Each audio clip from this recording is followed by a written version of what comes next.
Hello, good morning. Hello, Good good morning. morning, all. Good morning. Good morning. Good morning.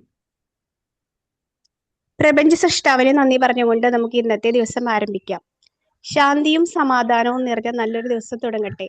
നല്ല വാക്കും പ്രവൃത്തിയും നമ്മുടെ ദിവസത്തെ നയിക്കട്ടെ. സ്നേഹവും കരുണയും കൊണ്ട് ഇന്നത്തെ ദിവസം മനോഹരമാകട്ടെ. ഇന്ന് നമുക്ക് ക്ലാസ് എടുക്കാൻ എത്തിയിട്ടുള്ളത് ഡോക്ടർ രാധാകൃഷ്ണൻ സാറാണ്. സാറിനെ കുറെ പേർക്കൊക്കെ അറിയാമെന്ന് വിചാരിക്കുന്നു. നമ്മളുടെ CBTയുടെ ലാസ്റ്റ് ഇപ്പോൾ കഴിഞ്ഞ എക്സാമിൽ സാറായിരുന്നു ഫസ്റ്റ് റാങ്ക് ഹോൾഡർ ആയിരുന്നു. Congratulations sir. അന്ന് സാറിന് പരിചയം ഉണ്ടായിരുന്നില്ല നേരിട്ടൊന്നും. ഞങ്ങൾ തമ്മിൽ കണ്ടിട്ടുണ്ടായിരുന്നു. നമ്മുടെ വിമ്പിളിൽ ഒരു കോൺവെക്കേഷൻ സെറമണി ഉണ്ടായിരുന്നല്ലോ CBTയുടെ. അതിൽ സാറിനെ ഞാൻ നേരിട്ട് കണ്ടിട്ടുണ്ടായിരുന്നു. അപ്പോഴാണ് ഡീറ്റെയിൽ ആയിട്ടൊക്കെ പരിചയപ്പെട്ടത്. സാറിനെ വളരെ സന്തോഷത്തോടു കൂടി ഈ ഒരു സെഷനിലേക്ക് വെൽക്കം ചെയ്യാണ്. അതുപോലെ ഇവിടെ ജോയിൻ ചെയ്തിട്ടുള്ള എല്ലാവരെയും സ്നേഹത്തോടു കൂടി ഈ ഒരു സെഷനിലേക്ക് വെൽക്കം ചെയ്യാണ്. Sir Okay, thank you, Sajana. Okay, thank you, thank you, thank you. Okay. Good morning to all. എല്ലാവർക്കും ആദ്യമായി ഒരു happy Vishu നേർന്നുകൊള്ളുകയാണ്.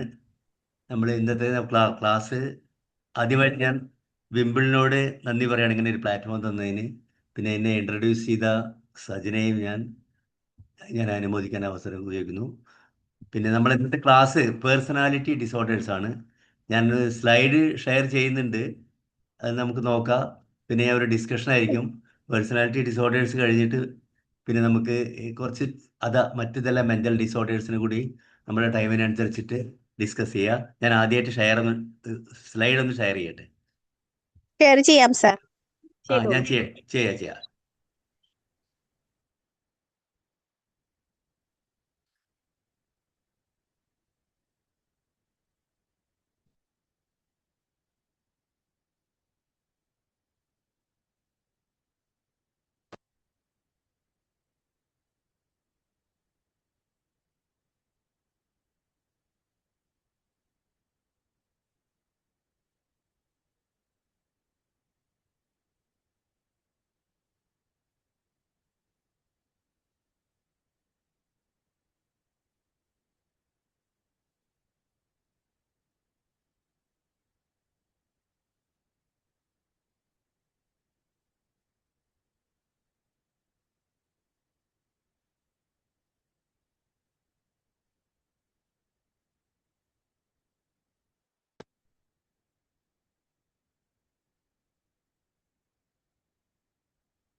കാണാനുണ്ടോ?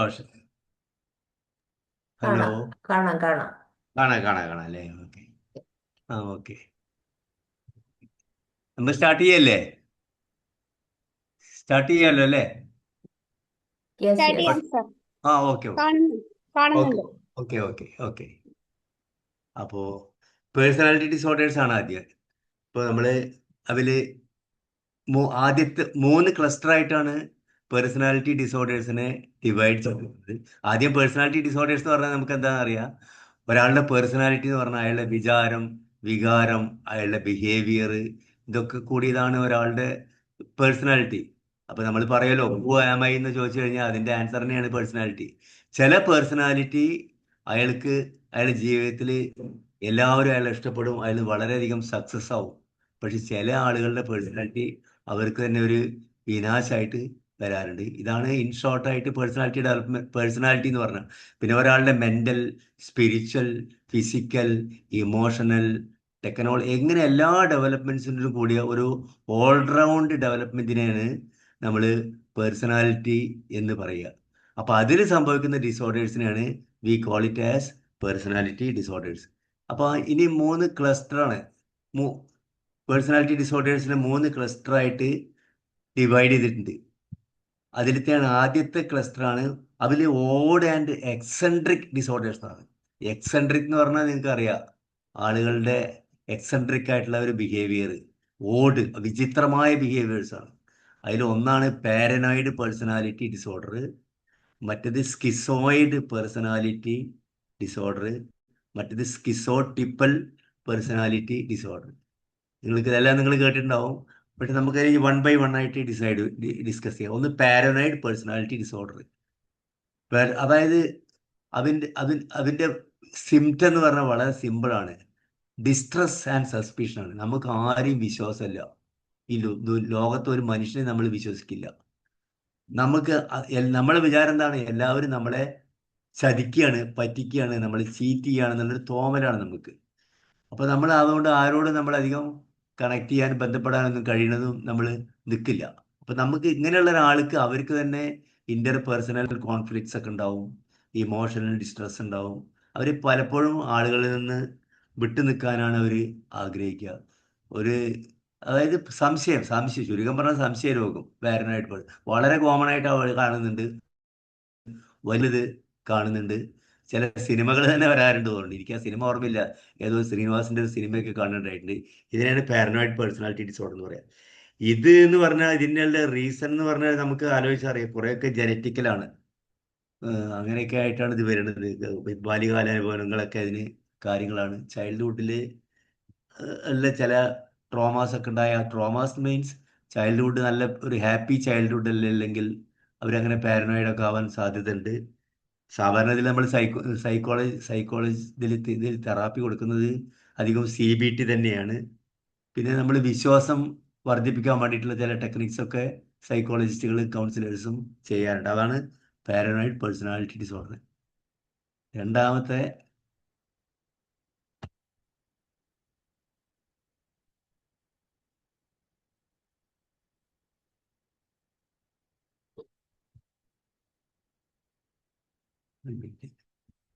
Schizoid personality disorder ആണ്. സ്കിസോയിഡ് പേഴ്സണാലിറ്റി ഡിസോർഡർ എന്ന് പറഞ്ഞാൽ വളരെ സിമ്പിളാണ്. അതായത് ഈ ആൾ ഒരു ഒറ്റപ്പെട്ട ജീവിതമാണ് നയിക്കുക. ഇയാൾക്ക് ആർക്കും വേണ്ട, എനിക്ക് ഞാൻ മാത്രം മതി എന്നുള്ളൊരു തോന്നല്. വീട്ടിൽ വന്നാൽ തന്നെ റൂമിൽ കയറി ഇരുന്ന് വാതിലടച്ചിരിക്കും. പിന്നെ ഒരാളോടും എപ്പോഴും ഏകാന്തത, ഒരു ആകെ ഒരു തണുത്ത മനോഭാവം. പിന്നെ ആരോടും ക്ലോസ് റിലേഷൻഷിപ്പ് ഇല്ല.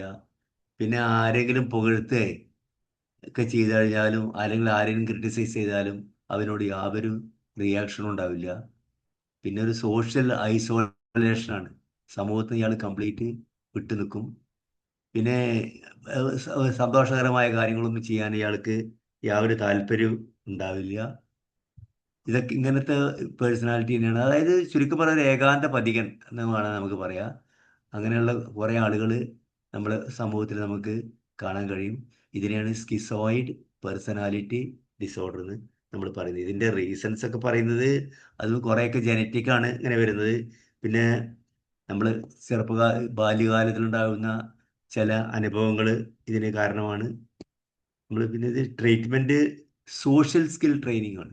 സ്കിസോയിഡ് സോഷ്യൽ സ്കിൽ ട്രെയിനിങ് എന്ന് പറഞ്ഞു കഴിഞ്ഞാൽ സമൂഹത്തിലേക്ക് ഇവനെ ഇറക്കുക, ഈ ആളെ ഇറക്കുക. ഇടയ്ക്ക് എപ്പോഴും ഒറ്റയ്ക്ക് ഇരിക്കാണ്ട് ആരെങ്കിലുമൊക്കെ പരിചയപ്പെടുത്തുക, പുറത്തേക്ക് പോകുമ്പോൾ കൊണ്ടുപോവുക, ആൾക്കാരായിട്ട് സംസാരിപ്പിക്കുക, ഷോപ്പിംഗ് മാളിലേക്ക് കൊണ്ടുപോവുക, ആദ്യം ചെറിയ ചെറിയ ഗ്രൂപ്പിലേക്കൊക്കെ കൊണ്ടുപോവുക. അങ്ങനെ കുറേ ഇത് കൂടെയൊക്കെ നമുക്ക് ആളുകളെ മാറ്റിയെടുക്കാൻ പറ്റും. ചെറിയ കുട്ടികളിൽ വരെ സ്കിസോയിഡ് പേഴ്സണാലിറ്റി ഡിസോർഡർ കാണുന്നുണ്ട്. അപ്പോൾ അതിന് സോഷ്യൽ സ്കിൽ ട്രെയിനിങ് ആണ് അവർക്ക് വേണ്ടത്.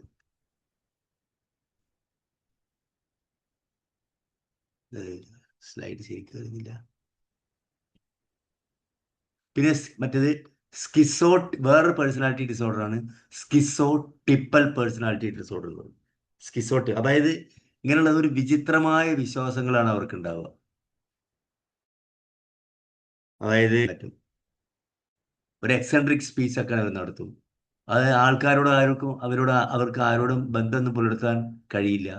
അവരവരുടെ ജോലിയിൽ സക്സസ് ആവില്ല.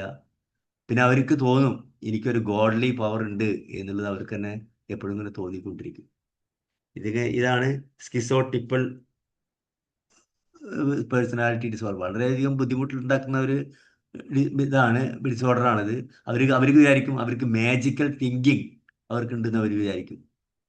അസാധാരണമായ ചില വിശ്വാസങ്ങളുണ്ടാവും. ചിലപ്പോൾ ഒരു ദിവസം നേരം വെളുക്കുമ്പോൾ അവർ പറയും എനിക്ക് ദൈവികമായ ചില കപ്പാസിറ്റികളുണ്ട്, ഞാൻ ദൈവം തന്നെയാണ്, ഞാൻ പറയുന്നതെല്ലാം ശരിയാവും. അങ്ങനെ ഇടയ്ക്കിടയ്ക്ക് നമ്മൾ ന്യൂസ് പേപ്പറിലൊക്കെ വായിക്കുന്നുണ്ടല്ലോ. അതൊക്കെ ഈ സ്കിസോട്ടിപ്പൽ പേഴ്സണാലിറ്റി ഡിസോർഡറിൻ്റെ ഒരു ഭാഗമാണ്. ഇതിന് ട്രീറ്റ്മെന്റ് എന്ന് പറഞ്ഞത് ഇതിന് വെറും കോഗ്നേറ്റീവ് ബിഹേവിയർ തെറാപ്പിയോ സൈക്കോളജികളുടെ കൗൺസിലിംഗ് ഒന്നും മതിയാവില്ല. ഇങ്ങനെയുള്ള സ്കിസോട്ടിപ്പൽ പേഴ്സണാലിറ്റി ഡിസോർഡറിന് സൈക്കാട്രിസ്റ്റിൻ്റെ അടുത്ത് തന്നെ പോകണം. അവർ അതിന് മെഡിസിൻസ് ഒക്കെ അവർ കൊടുക്കേണ്ടി വരുന്നുണ്ട്. അതാണ് സ്കിസോട്ടിപ്പൽ പേഴ്സണാലിറ്റി ഡിസോർഡർ.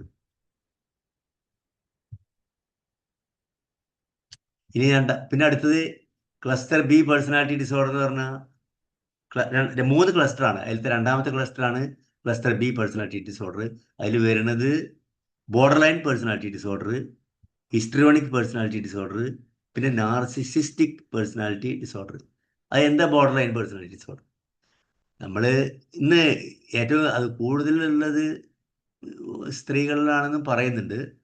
ചില റിസർച്ചേഴ്സ് ഒക്കെ പറയുന്നു ബോർഡർ ലൈൻ പേഴ്സൺ വളരെ കോമൺ ആയിട്ട് പലരിലും കാണുന്ന ഒരു ഡിസോർഡറാണ് ബോർഡർ ലൈൻ പേഴ്സണാലിറ്റി ഡിസോർഡർ.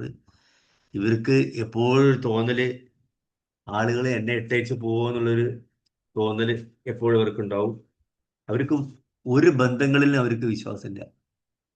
ഈ ഫാമിലി റിലേഷൻഷിപ്പ് കല്യാണമൊക്കെ കഴിച്ചു കഴിഞ്ഞാൽ ആ പാർട്ട്ണറുടെ കാര്യം വളരെയധികം കഷ്ടമായിരിക്കും. അവർക്ക് അതേമാതിരി ഇമ്പൾസീവ് ബിഹേവിയേഴ്സ് ഉണ്ടാവും. അതായത് ആലോചിക്കാണ്ട് അവർ പല കാര്യങ്ങൾ ചെയ്യും, എടുത്തു ചാടി പല കാര്യങ്ങൾ ചെയ്യും, പല അബദ്ധങ്ങളിൽ വീഴും. പിന്നെ അവർ സെൽഫ് ഹാം ചെയ്യും. സെൽഫ് ഹാം എന്ന് പറഞ്ഞാൽ അവരെ തന്നെ കൈമുറിക്കുകയെ വേറെ എന്തെങ്കിലും അവരെ തന്നെ അവർ വേദനിപ്പിക്കും. പിന്നെ ലവ് ഹെയ്റ്റ് റിലേഷൻഷിപ്പ് എന്ന് പറയുന്നുണ്ട്. ലവ് ഹെയ്റ്റ് റിലേഷൻഷിപ്പ് എന്ന് പറഞ്ഞു കഴിഞ്ഞാൽ നമുക്ക് ഉച്ചവരെ നമ്മൾ ഒരാളോട് വളരെ ഫ്രണ്ട്ഷിപ്പായിരിക്കും.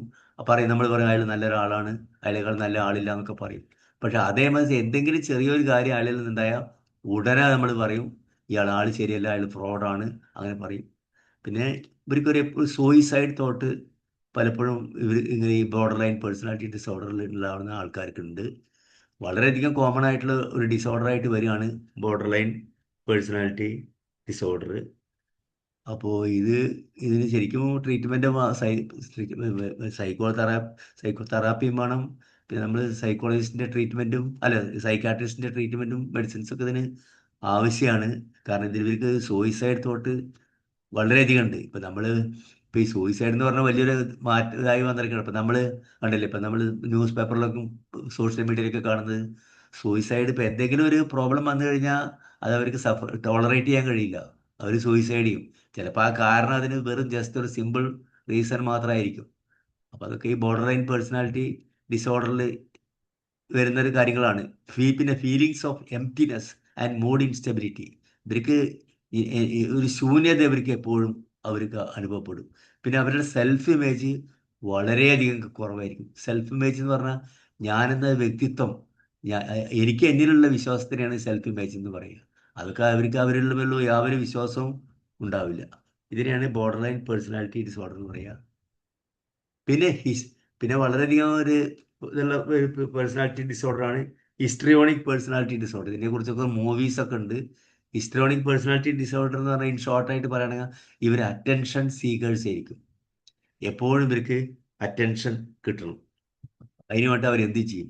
അവർ വളരെ നന്നായിട്ട് ഡ്രസ്സ് ചെയ്യും, ആളുകളെ ആകർഷിക്കാൻ വേണ്ടിയിട്ട് അവർ തന്നെ ഓരോ കാര്യങ്ങൾ ചെയ്യും. ഒരു സിനിമ ഓർമ്മ വരുന്നുണ്ട്, അഴകിയ രാവണൻ എന്ന് പറഞ്ഞൊരു സിനിമ ഉണ്ട്. അപ്പോൾ അതിൽ മമ്മൂട്ടിയാണ് കഥാപാത്രം. അപ്പോൾ പുള്ളീനെ ആദരിക്കാനുള്ള ഫങ്ഷൻസ് ഒക്കെ പുള്ളി തന്നെ അറേഞ്ച് ചെയ്യും. അപ്പം അങ്ങനെ അവർ എങ്ങനെയൊക്കെയാണ് അറ്റൻഷൻ ആളുകളിൽ നിന്ന് ക്യാച്ച് ചെയ്യാൻ പറ്റുക, അവൻ അതിനുള്ള വഴികളൊക്കെ അവർ നോക്കും അറ്റൻഷൻ ക്യാച്ച് ചെയ്യാൻ വേണ്ടി.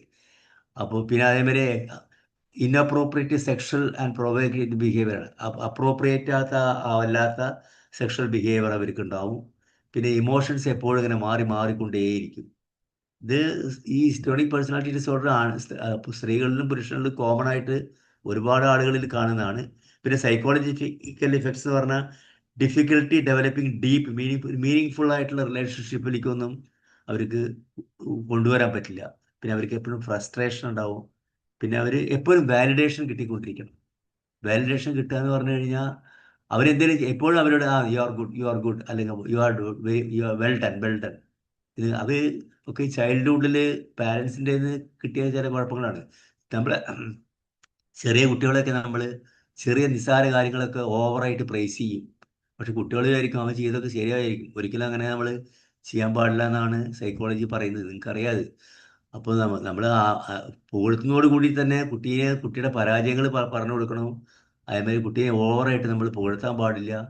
അപ്പോൾ ഈ കുട്ടി ചെറുപ്പം മുതൽക്കേ ഒരു ക്യാരക്ടർ ബിൽഡ് ചെയ്യും. ഞാൻ ചെയ്യണമൊക്കെ ശരിയാണ്, എനിക്ക് എപ്പോഴും വാലിഡേഷൻ വേണം, എനിക്ക് എപ്പോഴും പ്രൈസിങ് വേണം.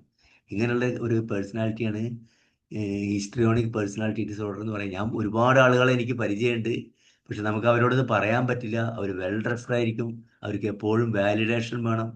അറ്റൻഷൻ കിട്ടിയിട്ടില്ലെങ്കിൽ അവർ ടോട്ടലി ഒരു ഡിസ്ട്രസ് കണ്ടീഷനിലേക്ക് അവർ പോവും. അവർക്ക് എപ്പോഴും അറ്റൻഷൻ കിട്ടണം.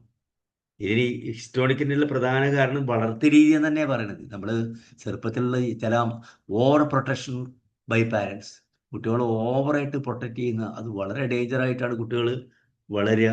പിന്നെ ചില സമൂഹത്തിലും അങ്ങനെയുണ്ട്. ചില സൊസൈറ്റിയിൽ നമ്മൾ നന്നായിട്ട് ഇങ്ങനെയുള്ള അറ്റൻഷൻസ് ക്യാച്ച് ചെയ്യാൻ വേണ്ടി നടന്നാൽ മാത്രമേ നമുക്ക് റെസ്പെക്റ്റ് കിട്ടുക. അങ്ങനെ ചില സൊസൈറ്റിയൊക്കെ ഉണ്ട്. പക്ഷെ നമ്മളോട് അത്ര ഇല്ല. പക്ഷെ അധികവും ഇത് പാരൻസിൻ്റെ ഒരു വളർത്തിയതിൻ്റെ ഒരു ദോഷമായിട്ടാണ് ഹിസ്ട്രിയോണിക് പേഴ്സണാലിറ്റി ഡിസോർഡറിനെ കാണുന്നത്. പിന്നെ ഉള്ളത് അടുത്തൊരു ഡിസോർഡറാണ് നാർസിസിസ്റ്റിക് പേഴ്സണാലിറ്റി ഡിസോർഡർ. അത് നിങ്ങൾക്കറിയാമല്ലോ, നമ്മൾ കോമൺ ആയിട്ട് എപ്പോഴും കാണുന്നതാണ്.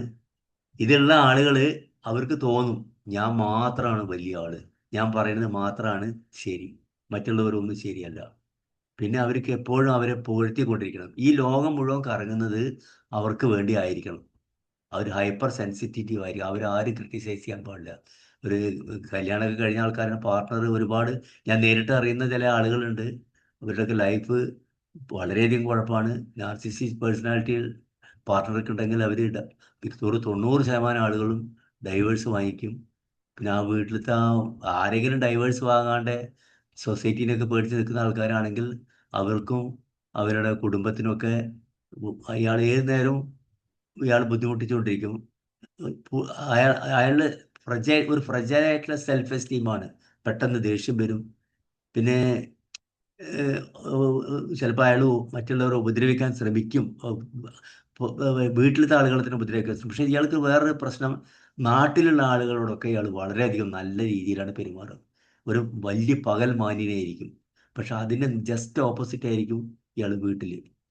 അപ്പോൾ ഈ ശരിക്കും പറഞ്ഞാൽ ഇത് ഇയാളെ കുറിച്ചിട്ട് വീട്ടുകാരോട് ഇയാൾ ഇങ്ങനെ സ്വഭാവമുള്ള ഒരാളാന്ന് പറഞ്ഞാൽ ഒരാളും ഇയാൾ വിശ്വസിക്കില്ല.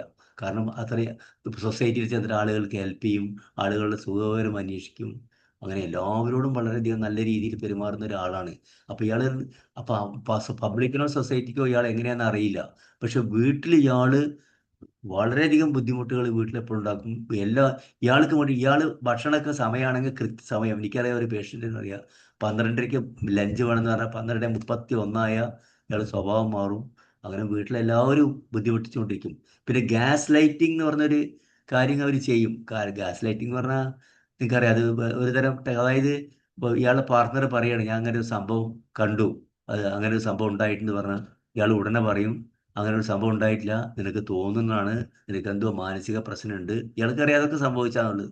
അപ്പോൾ ഈ പാർട്ട്ണർ എന്ത് വിചാരിക്കും, അവരെ തന്നെ സംശയിക്കും. ഇയാൾ പറഞ്ഞതല്ലേ ശരി, എനിക്ക് എന്തോ പ്രോബ്ലം ഉണ്ട് അങ്ങനെ എന്ന് അവർ വിചാരിക്കും. അങ്ങനെയൊക്കെ ആളുകളെ അയാൾ തിരിച്ച് കൊണ്ടുപോകും. അതാണ് നാർസിസ്റ്റിക് പേഴ്സണാലിറ്റി ഡിസോർഡർ. പിന്നെ ശരിക്കും പറഞ്ഞാൽ ഇതിനൊരു പരിപൂർണമായിട്ട് ട്രീറ്റ്മെന്റ് ഇല്ല എന്നാണ് പറയുന്നത്. പിന്നെ എങ്ങനെയെങ്കിലുമൊക്കെ ഇയാളെ കൂടെ ജീവിതം ഉന്തി കൊണ്ടുപോകാന്ന് മാത്രമേ പറയാൻ പറ്റുള്ളൂ. പക്ഷെ ഇയാൾക്കൊരു ഇൻസൈറ്റ് കൊടുക്കാൻ പലർക്കും പറ്റും. ഇൻസൈറ്റ് കൊടുക്കാന്ന് പറഞ്ഞു കഴിഞ്ഞാൽ നിങ്ങൾക്ക് ഒരു പ്രോബ്ലം ഉണ്ട്, നിങ്ങളത് വളരെ കെയർഫുൾ ആവണം, അല്ലെ നിങ്ങളെ കൊണ്ട് എന്താ പറയുക, നിങ്ങളെ കൊണ്ട് നിങ്ങളുടെ കൂടെയുള്ള ആളുകളൊക്കെ ബുദ്ധിമുട്ടും. അത് നിങ്ങളെ കുറ്റമല്ല, നിങ്ങൾക്ക് ഇങ്ങനെ ഒരു പേഴ്സണാലിറ്റി ഡിസോർഡർ ഉണ്ട്. ഒരുപാട് ടൂൾസ് ഉണ്ട് പേഴ്സണാലിറ്റി ഡിസോർഡേഴ്സിനെ പറ്റി ചെക്ക് ചെയ്യാൻ. അപ്പോൾ അതിന് നാർസിസ്റ്റിക് പേഴ്സണാലിറ്റി ഡിസോർഡർ ചെക്ക് ചെയ്യാനും ടൂൾസ് ഉണ്ട്. ക്ലിനിക്കൽ സൈക്കോളജിസ്റ്റുകളും ഒക്കെ ടൂൾസ് ചെയ്യാറുണ്ട്. ഒരുപാട് ആളുകളെ നിങ്ങൾക്ക് പരിചയം ഉണ്ടാവും. ഇവരുടെ മെയിൻ സിംറ്റം ഗ്രാൻഡിയോസിറ്റിയാണ്. Grandiosity it simply means that I am supreme, there is nobody below to me, I am be above to everybody എന്നുള്ളൊരു തോന്നലാണ് ഗ്രാൻഡിയോസിറ്റി. ഇപ്പം പിന്നെ പറഞ്ഞ മാതിരി ഇയാൾക്ക് ആരോട് എമ്പതി ഉണ്ടാവില്ല. എമ്പതി പറഞ്ഞാൽ നിങ്ങൾക്കറിയാം, ഒരു എമ്പതിയും ഒരു മനുഷ്യ കുഞ്ഞിനോട് ഉണ്ടാവില്ല. കാരണം അയാളുടെ കാര്യം മാത്രം. അതാണ് ഇത് ക്രിട്ടിസൈസ് ചെയ്യാൻ പാടില്ല. ഇതാണ് നാർസിസ്റ്റിക് പേഴ്സണാലിറ്റി ഡിസോർഡർ.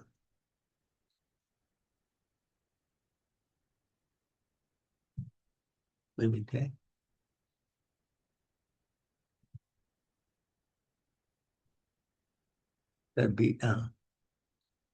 ഇനി ക്ലസ്റ്റർ സിയിൽ വരുന്നത് അവോയ്ഡന്റ് പേഴ്സണാലിറ്റി ഡിസോർഡർ. ക്ലസ്റ്റർ സിയിൽ അവോയ്ഡന്റ് പേഴ്സണാലിറ്റി ഡിസോർഡർ എന്താ സംഗതി? പിന്നെ രണ്ടാമത്തത് dependent personality disorder.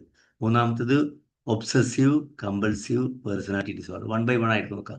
Avoidant personality disorder എന്ന് പറഞ്ഞാൽ എന്താണ്? അതായത് എക്സ്ട്രീം സെൻസിറ്റിവിറ്റി ടു ക്രിറ്റിസിസം.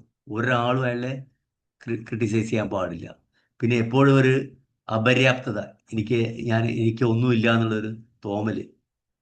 പിന്നെ സോഷ്യൽ ഇൻഹിബിഷൻ, ആരോടും ഒരു പേഴ്സണൽ ആരോടും ഒരു സോഷ്യൽ ഫങ്ഷൻസിലൊന്നും ഇവർ പോവില്ല. സോ അവർക്ക്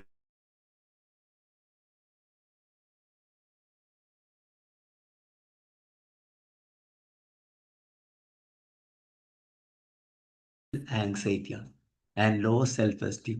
ഞാൻ ഒന്നിനും പറ്റാത്ത ഒരാളവൻ്റെ തോന്നൽ. പിന്നെ ആരും ക്രിട്ടിസൈസ് ചെയ്യാൻ പാടില്ല. പിന്നെ ഒരു ഫീലിങ്സ് ഓഫ് ഇന്നഡിക്വസി. ഇതൊക്കെയാണ് അവോയ്ഡന്റ് പേഴ്സണാലിറ്റി ഡിസോർഡറിന് കുഴപ്പം. ഇതിനും പ്രധാനമായിട്ട് പറയണത് ബാല്യകാല അനുഭവങ്ങളാണ്. കാരണം പിന്നെ ചെറുപ്പത്തിൽ ഇങ്ങനെ ഫാദറും ആരുടെയൊക്കെ വീട്ടിൽ വളർന്നിട്ടുണ്ടെങ്കിൽ അവർ പലരും ക്രിട്ടിസൈസ് ചെയ്തിട്ടുണ്ടാവും, പരിഹസിക്കുക, വിമർശനം, പിന്നെ ഓവർ പ്രൊട്ടക്ഷൻ അങ്ങനെയൊക്കെ വീട്ടിൽ കൊടുത്തിട്ടുണ്ടെങ്കിൽ ഉണ്ടാവും. പിന്നെ പല ആൾക്കാർക്കും ജനറ്റിക്കലായിട്ട് ഉണ്ടാവും. ഇതൊക്കെ ഇതിൻ്റെ ഉള്ള കാരണങ്ങളാണ്. ട്രീറ്റ്മെൻറ്റ് കോഗ്നിറ്റീവ് ബിഹേവിയർ തെറാപ്പി തന്നെയാണ്. പിന്നെ ഇങ്ങനത്തെ ആളുകൾക്ക് സോഷ്യൽ സ്കിൽ ട്രെയിനിങ്ങും കൊടുക്കാറുണ്ട് സൊസൈറ്റിയിൽ. കാരണം ഇവർക്ക് സൊസൈറ്റിയിലേക്ക് വരാൻ പേടിയാണല്ലോ. കാരണം ആരെങ്കിലും ഒരു ജഡ്ജ് ചെയ്യോ എന്നുള്ള പേടി കൊണ്ട് അധികം സൊസൈറ്റിയിലേക്ക് പിടിക്കുകയൊന്നും ചെയ്യില്ല. ഒരു സോഷ്യൽ ആങ്സൈറ്റി നല്ലോണം കൂടുതലുള്ള ആളുകളെയാണ് അവോയ്ഡന്റ് പേഴ്സണാലിറ്റി ഡിസോർഡർ എന്ന് പറയാം. ഒരുപാട് ആളുകൾ ഇങ്ങനെയുള്ള ആളുകളുണ്ട്. അപ്പോൾ അതിന് പ്രധാനമായിട്ട് നമ്മൾ കൊടുക്കേണ്ട ട്രീറ്റ്മെൻറ്റ് CBT വരും, സോഷ്യൽ സ്കിൽ ട്രെയിനിങ് ഒക്കെ പറഞ്ഞ മാതിരി വരും.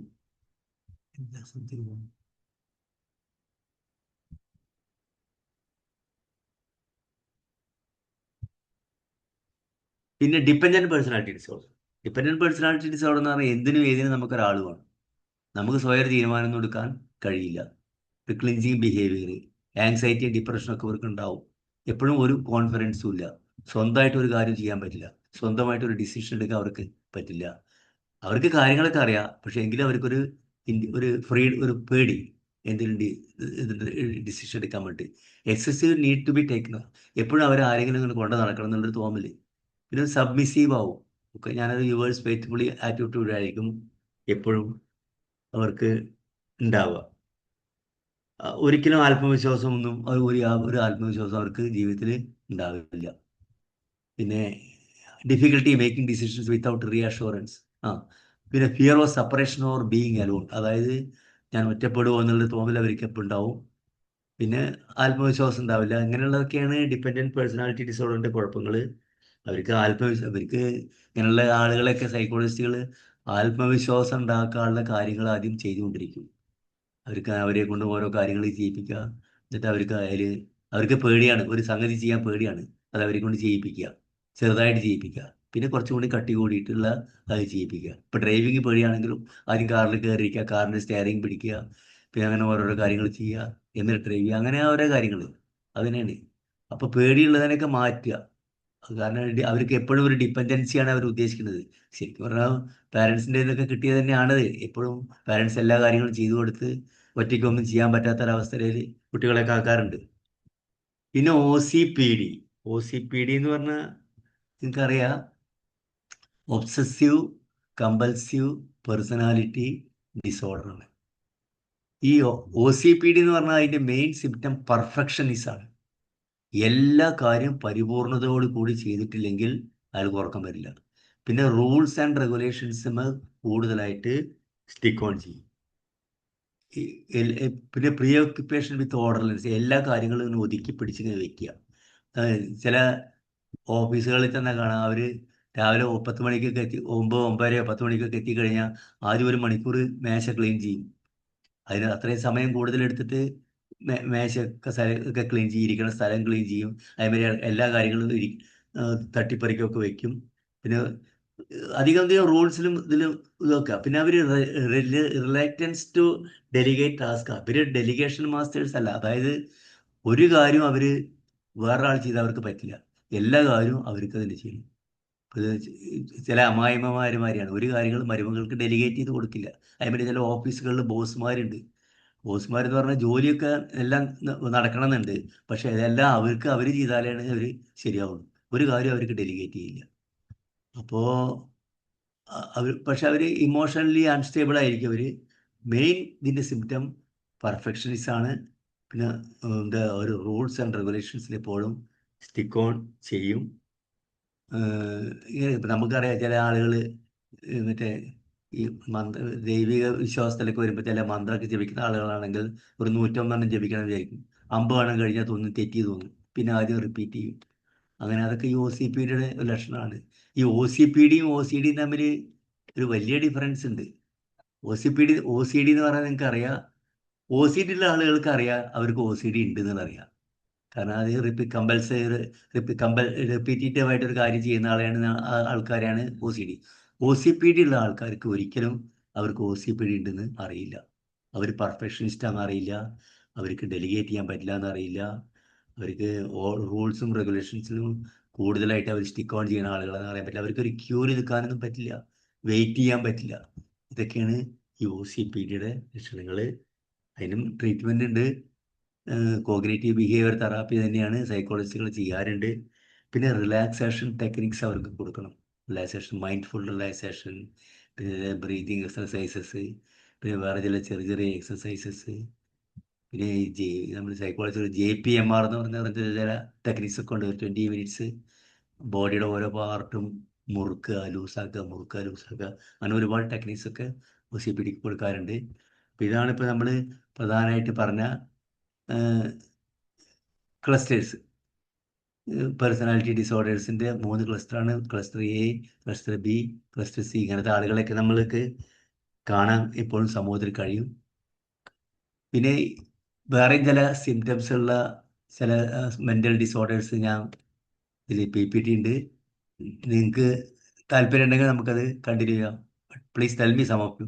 എന്തെങ്കിലും ഇപ്പോൾ പേഴ്സണാലിറ്റി ഡിസോർഡേഴ്സിൽ എന്തെങ്കിലും സംശയമോ എന്തെങ്കിലും ഡിസ്കസ് ചെയ്യാനോ, you can contribute to me also. I have no problem. This is what I know about personality disorders. Susan madam, please tell me. Clear ആണ് സർ, ക്ലിയർ ആണ്. ക്ലിയർ ആണല്ലേ? You may be knowing all these things. Madam psychologist ആണോ? അതെ. Very good, very good. ഞാൻ ഈ 5:30 ജീവിതത്തിൽ കുറെ കാലങ്ങൾക്ക് ശേഷം ആദ്യം കാണുകയാണ്. അപ്പോൾ അതുകൊണ്ട് കുഴപ്പമില്ല. നമുക്ക് ഈ കുറച്ചുകൂടി മെന്റൽ ഡിസോർഡേഴ്സ് പറഞ്ഞു പോവാം അല്ലേ മാഡം? സമയം ഉണ്ടെങ്കിൽ. സാർ, എനിക്കൊരു ക്വസ്റ്റ്യൻ ഉണ്ട്. അപ്പോൾ ചോദിക്കി. അവോയ്ഡന്റ് പേഴ്സണാലിറ്റിയെ കുറിച്ച് പറഞ്ഞല്ലോ, അപ്പൊ അതിൽ പേരന്റിങ് ഓവർ പ്രൊട്ടക്ഷൻ എങ്ങനെ അഫക്റ്റ് ആകുന്നത് അവോയ്ഡന്റ് പേഴ്സണാലിറ്റിയിൽ? അവോയ്ഡന്റ് പേഴ്സണാലിറ്റി അവര് സിറ്റുവേഷൻ പേരന്റിന്റെ ഓവർ പ്രൊട്ടക്ഷൻ പറഞ്ഞില്ലേ? I will tell you. നമ്മൾ ഇപ്പൊ ഒരു ചെറിയ കുട്ടിയെ വിചാരിക്കുക, ആ കുട്ടീനെ കൊണ്ട് ഒരു കാര്യവും നമ്മൾ ചെയ്യിക്കില്ല, എല്ലാം നമ്മൾ ചെയ്തു കൊടുക്കുക. അപ്പൊ കുട്ടി അപ്പൊ കുട്ടി സിറ്റുവേഷൻസ് ഒക്കെ അവോയ്ഡ് ചെയ്യും. അതേമാതിരി ആ അത് മാത്രമല്ല നമ്മള് ഈ ഒരു സോഷ്യൽ ഫങ്ഷൻസിനൊക്കെ കുട്ടീനെ കൊണ്ടുപോകാതിരിക്കുക, എവിടെയും കൊണ്ടുപോകാതിരിക്കുക, ആരായിട്ടും ബന്ധിപ്പിക്കാതിരിക്കുക. അപ്പോൾ അതൊക്കെ ആ കുട്ടി ഒരു സോഷ്യൽ സ്കില്ലും ആ കുട്ടിക്കില്ല, ഒരാളായിട്ടും കണക്ഷൻ ഇല്ല, ഫ്രണ്ട്സ് ഇല്ല. അപ്പോൾ അതൊക്കെ ഒന്നും ഇല്ലയെന്ന് നമുക്ക് കണ്ടു കഴിഞ്ഞാൽ ആ കുട്ടീനെ അതിലേക്കൊക്കെ നമ്മൾ കണക്ട് ചെയ്യണം. ഓക്കെ. പിന്നെ വിമർശനം, പരിഹാസം, അതൊക്കെ ചിലപ്പോൾ ചെറുപ്പത്തിലൊക്കെ ഉണ്ടായിട്ടുണ്ടാവും. അപ്പോൾ ഓവർ പ്രൊട്ടക്ഷൻ, അങ്ങനെയൊക്കെയുള്ള കുട്ടികൾക്ക് അങ്ങനെ ഉണ്ടാവാറുണ്ട്. അവോയ്ഡൻറ്റ് പേഴ്സണാലിറ്റി ഡിസോർഡർ ഉണ്ടാവുന്നതാണ് സൈക്കോളജിസ്റ്റുകൾ പറയുന്നത്. Okay madam.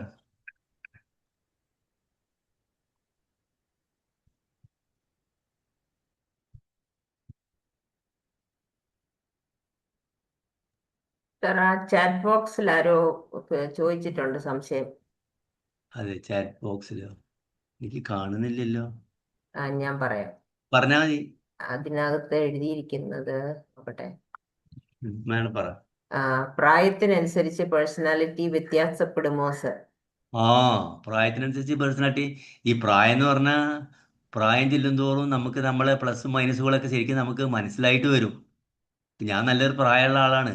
ഇപ്പോൾ പ്രായം ചെല്ലുമ്പോൾ എന്താ സംഭവിക്കുക അറിയോ?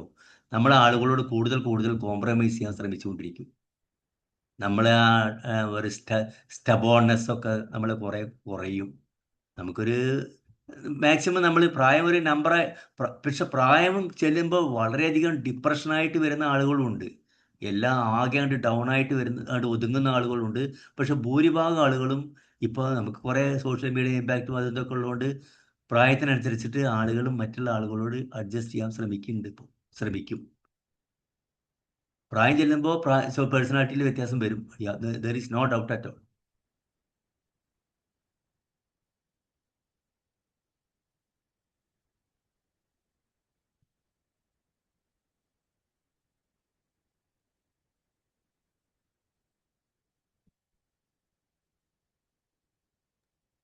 ഇനി ആർക്കും ഡൗട്ട് ഒന്നും ഇല്ലെങ്കിൽ സാറ് കണ്ടിന്യൂ ചെയ്തോളൂ സാർ. ഡൗട്ട് ശരി. ഒന്നും ഇല്ലെങ്കിൽ നമ്മൾ continue ചെയ്തോ. ആങ്സൈറ്റി എന്നൊക്കെ പറഞ്ഞാൽ ആങ്സൈറ്റി എല്ലാവർക്കും അറിയുന്നതാണ്. ഒരു ട്രിഗറാണ്. ചില സ്പെസിഫിക് സിറ്റുവേഷൻസിലൊക്കെ നമുക്ക് ഉണ്ടാവുക ചില ഫോബിയാസ്. സോഷ്യൽ ആങ്സൈറ്റി എങ്ങനെയാണ് സോഷ്യൽ ആങ്സൈറ്റി മാറ്റുക? സോഷ്യൽ ആങ്സൈറ്റി വലിയ വലിയ ആളുകൾക്കുള്ള ഇതാണ് സോഷ്യൽ ആങ്സൈറ്റി. ഒരു പബ്ലിക്കിനെ ഫേസ് ചെയ്യാൻ വയ്യ. വലിയ എനിക്കറിയാം പ്രൊഫസേഴ്സൊക്കെ ഉണ്ട്, പബ്ലിക്കിനെ ഫേസ് ചെയ്യാൻ പറ്റില്ല. ടീച്ചേഴ്സ്, പ്രൊഫസേഴ്സ്, വലിയ ആളുകൾ പലരും ഉണ്ട്.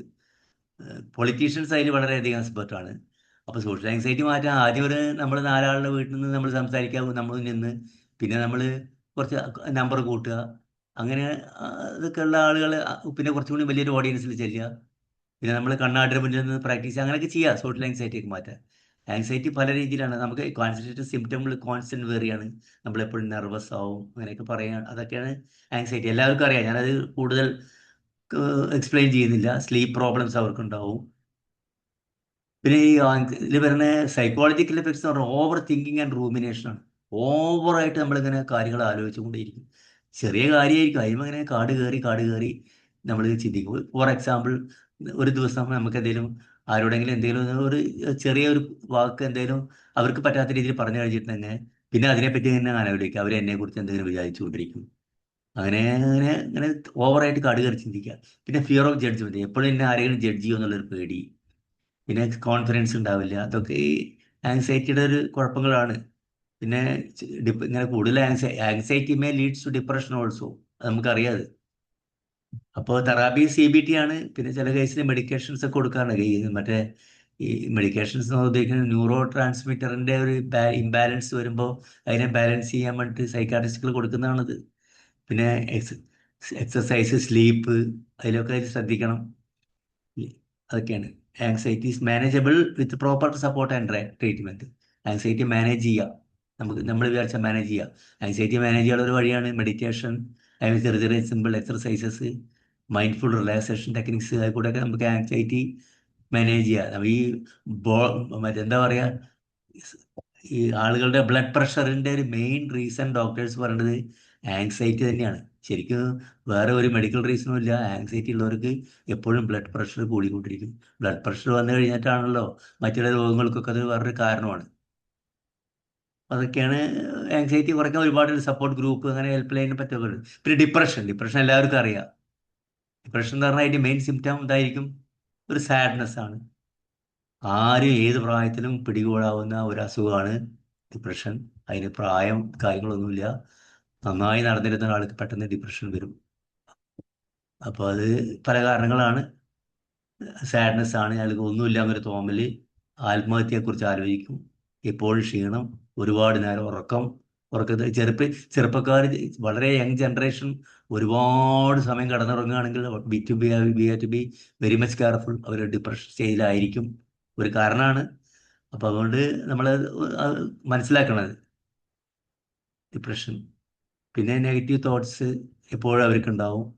പെസിമിസം ആയിരിക്കും. പെസിമിസം എന്ന് പറഞ്ഞാൽ അറിയാലോ, ഒന്നിലും ആത്മവിശ്വാസം ഉണ്ടാവില്ല, എപ്പോഴും ഒരു കുറ്റബോധം. ഇതൊക്കെ നമുക്ക് ഡിപ്രഷൻ്റെ ഒരു ഭാഗമാണ്. ഒരുപാട് പല ആൾക്കാർക്കും നമ്മൾ ഡിപ്രഷൻ കാണും. 2 തരം ഡിപ്രഷൻ ഉണ്ടെന്നാണ് പറയുന്നത്. ഒന്ന് സൈലന്റ് ഡിപ്രഷൻ, ഒന്ന് എക്സ്റ്റേണൽ ഡിപ്രഷൻ. സൈലന്റ് ഡിപ്രഷൻ എന്ന് പറഞ്ഞാൽ വളരെ ഹാപ്പി ആയിരിക്കും, എല്ലാവരോടും വളരെ ജോളി ആയിരിക്കും, എല്ലാവരോടും കൂടെ നന്നായിട്ട് മിങ്കിൾ ചെയ്യും. പക്ഷെ ഇയാളുടെ ഉള്ളിൽ ഇയാൾ കരഞ്ഞുകൊണ്ടിരിക്കുന്ന പറയുന്നത്, അതിനാണ് സൈലന്റ് ഡിപ്രഷൻ എന്ന് പറയുക. അതൊക്കെ ഒരുപാട് ബുദ്ധിമുട്ടുകൾ പിന്നെ അയാൾക്ക് തന്നെ ഉണ്ടാവാറുണ്ട്. OCD നിങ്ങൾക്ക് അറിയാം, ഞാൻ ജസ്റ്റ് ഒന്ന് പറയുന്നത് മാത്രം. OCD എന്ന് പറഞ്ഞാൽ ഒരു മെൻ്റൽ ഹെൽത്ത് കണ്ടീഷനാണത്. ഒബ്സഷനാണ്. അതായത് നമുക്കിങ്ങനെ ഒരു കാര്യം എത്ര തവണ ചെയ്താലും നമുക്ക് മതിയാവില്ല. നമുക്കറിയാം, അത് വാതിൽ പൂട്ടിയാൽ പിന്നീട് 3 തവണ പൂട്ടുക, കണ്ടാമിനേഷൻ്റെ പ്രശ്നം, കൈ കഴുകിയാലും കൈ കഴുകിയിട്ടില്ല എന്നുള്ള തോന്നൽ, പിന്നെ നമുക്ക് എപ്പോഴും നമുക്ക് സംശയം, ഡിസ്ട്രെസ്സിങ് തോട്ട്സ് ആണ് നമുക്ക് വരിക. പിന്നെ ജേംസ് കൈ ഉണ്ടാവുന്ന തോന്നൽ, അങ്ങനെയൊക്കെ. അതാണ് OCD. Distressing thoughts, urges or images, fear of germs, അത് പറഞ്ഞു നമുക്കറിയാം. OCD കുറച്ച് മുന്നേ ഞാൻ പറഞ്ഞല്ലോ, കൂടുതൽ പറയേണ്ട ആവശ്യമില്ല. ഒരുപാട് ആളുകൾക്കുള്ളൊരു അസുഖമാണ് OCD. മാറ്റാൻ പറ്റും.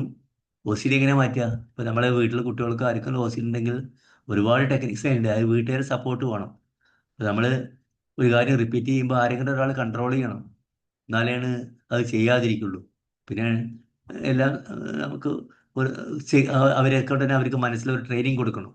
സൈക്കോ എഡ്യൂക്കേഷൻ അതിന് ആവശ്യമാണ്. നിങ്ങൾക്ക് OCD ഉണ്ടെന്ന് പറയണം. അങ്ങനെ OCD മാറ്റാൻ ടെക്നിക്സ് ഒക്കെ ഒരുപാടുണ്ട്. പിന്നെ ഹാൻഡ് വാഷ്, അതിൻ്റെ ചില സിംറ്റംസാണ് പറയണത്. Hand washing, checking. ഒരു 100 രൂപ കയ്യിൽ കൊടുത്തു, 10ൻ്റെ നോട്ട്, ഒരു 100 തവണ ചെക്ക് ചെയ്യും. പിന്നെ മന്ത്രങ്ങൾ ചാൻറ്റ് ചെയ്യുകയാണെങ്കിൽ കുറേ തവണ ചാൻറ്റ് ചെയ്യും. പിന്നെ അതൊക്കെയാണ് OCD. കുറേ ആളുകൾക്ക് കാണുന്നുണ്ട്. സൈക്കോളജിക്കൽ OCD ഉള്ള ആളുകൾക്ക് ആങ്സൈറ്റി ഉണ്ടാവും, സ്ട്രെസ് ഉണ്ടാവും, പിന്നെ അവർക്ക് എപ്പോഴും ഷെയിം ഉണ്ടാവും, കുറ്റബോധം. അതൊക്കെ OCD ഉള്ള ആളുകൾക്ക് ഉണ്ടാവാറുണ്ട്. OCD ഡെയിലി ലൈഫിൽ, OCD ഡെയിലി ലൈഫ് എന്നാണ് കോൺഫ്ലിക്ട്സ് ഇൻ റിലേഷൻഷിപ്പിലൊക്കെ കോൺഫ്ലിക്ട്സ് വരും. Difficulty focusing due to intrusive thoughts.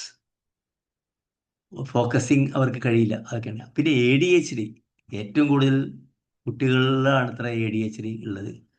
Attention deficit hyperactivity disorder, അല്ലേ?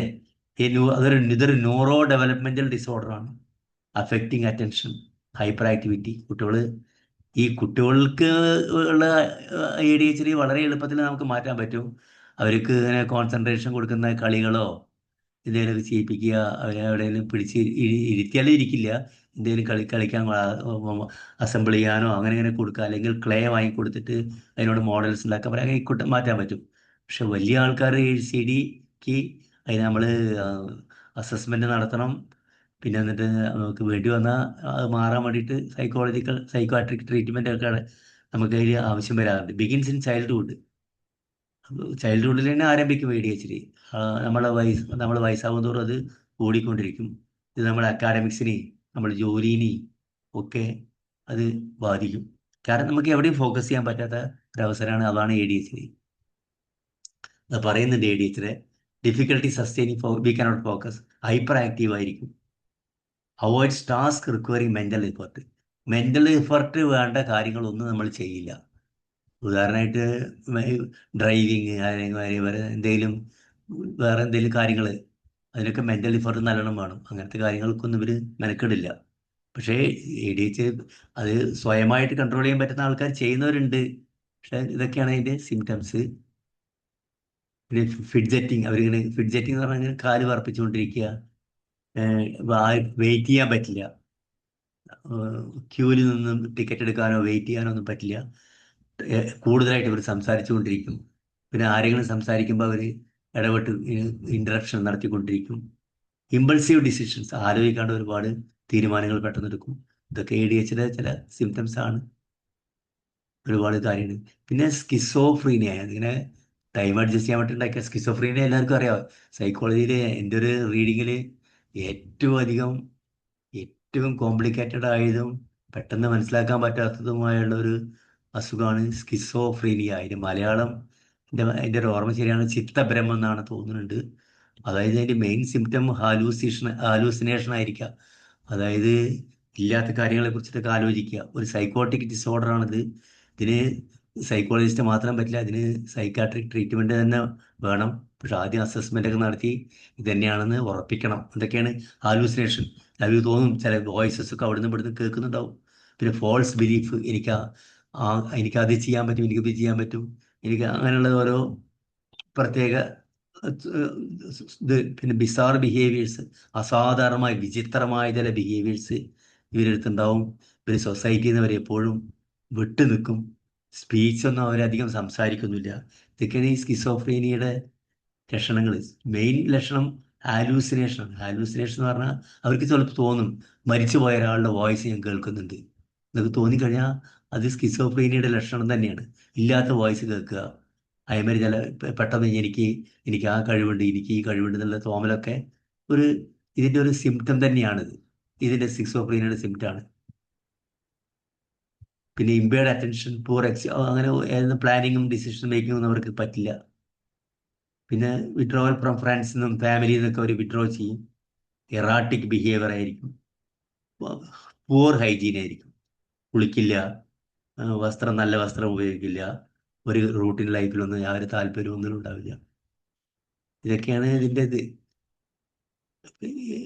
Depression, increase risk of depression, anxiety, പിന്നെ സൂയിസൈഡ് തോട്ടൊക്കെ അവർക്ക് ഉണ്ടാവാറുണ്ട്. പിന്നെ ഇനി കോമൺ ആയിട്ട് വരുന്ന ചില ബൈപ്പോളർ ഡിസോർഡർ 1 ബൈപ്പോളർ ഡിസോർഡർ 2 ഉണ്ട്. അത് മാനിയ ആൻഡ് ഡിപ്രഷനാണ്. ബൈപ്പോളർ ഡിസോർഡർ 2 മാനിയും ഉണ്ടാവും, ഡിപ്രഷനും ഉണ്ടാവും. ഞാൻ നോക്കാതെ പറയാം. മാനിയ എന്ന് പറഞ്ഞാൽ വളരെയധികം സന്തോഷം ചില സമയത്ത്. ആ സമയത്ത് പറയും എനിക്ക് അത് ചെയ്യാൻ പറ്റും, എനിക്ക് ഒരുപാട് കാര്യങ്ങൾ പ്ലാൻ ചെയ്യും.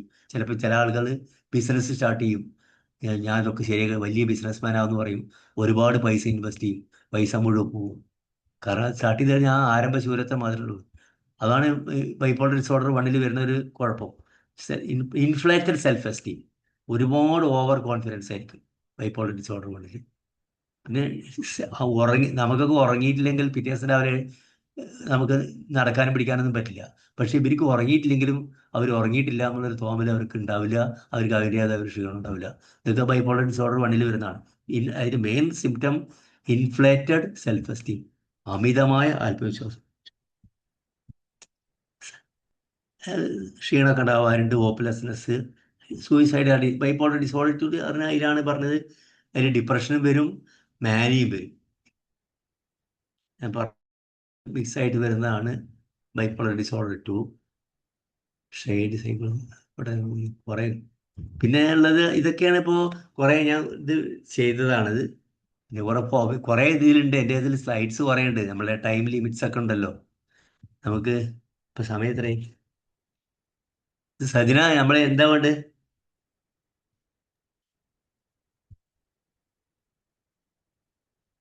ഹലോ. പറഞ്ഞോളൂ sir.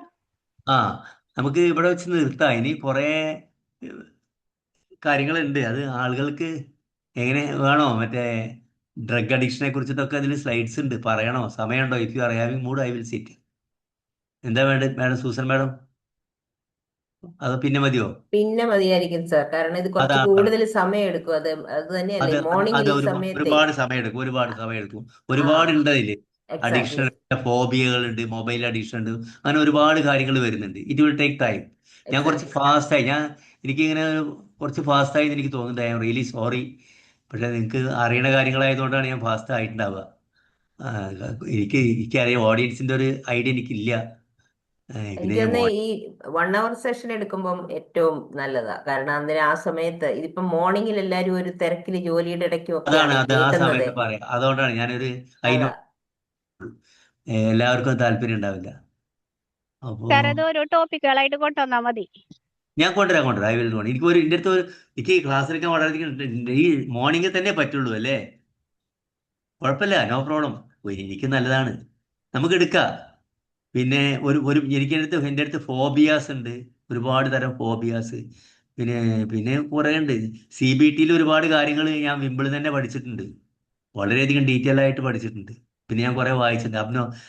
Abnormal Susan madam abnormal സൈക്കോളജിയുടെ ബുക്ക് ഉണ്ടല്ലോ, അത് ശരിക്കും പറഞ്ഞാൽ ഞാനൊരു ഈ വിമ്പിളിൽ പോകുന്നതിന് പിന്നെ ഈ MSc സൈക്കോളജി ഒക്കെ കഴിഞ്ഞതിന് ശേഷം ഞാൻ ഇവിടെ പോയി, എന്താ പറയുക, ഒരു വലിയ തൃശ്ശൂരിൽ വലിയൊരു സ്ഥലം പറയണ്ട, അവിടെ ഞാൻ ഇതിന് പോയി.